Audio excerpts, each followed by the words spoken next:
just a few of my star clients. Alison, Cara and Kevin, so some of the things they've said about working with me, they're ensuring they're doing the best for their health and their well-being.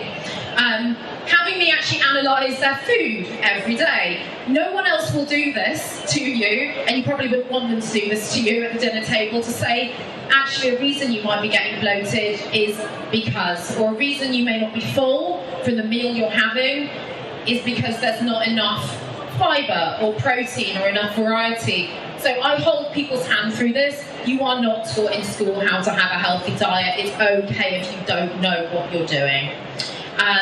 And it's great. These are a mix of people who are plant-based but also not plant-based and are doing it mostly. They have more energy, so Kevin got completely convinced of the benefits of plant-based eating by coming and working with me as well. Told you were going to get another before and after picture. This is the tray.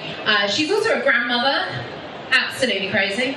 And she worked with me for 3 months and she became more energetic, clear skin, her inflammation went down. This is something that's really important. The more plants, the more fibre, the more whole foods we get into our diet, the more we are going to reduce our inflammation, reduce our bloating, and get the energy we want. So I'll talk a bit about whole foods later and what that is. As a vegan, you can spend a lot of time not eating whole foods.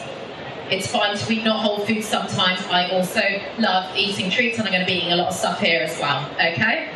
And she also lost weight in a way when she didn't have to be watching the scales every day. I think that's really, really important. When we eat healthily in a way that truly fills us up and gives us the energy we need, we don't have to be watching our weight. That's a boring thing to watch. Let's watch something else instead. I also help workplaces take action with their health. There are so many small steps, and I'm going to go over some of these, that we can start taking to help our health today. It could literally be adding an extra piece of fruit to your breakfast. It could be swapping your broccoli for kale to build more variety into your diet. And I'm going to talk about why variety is key for staying full, for your gut health, and having the energy you really, really need.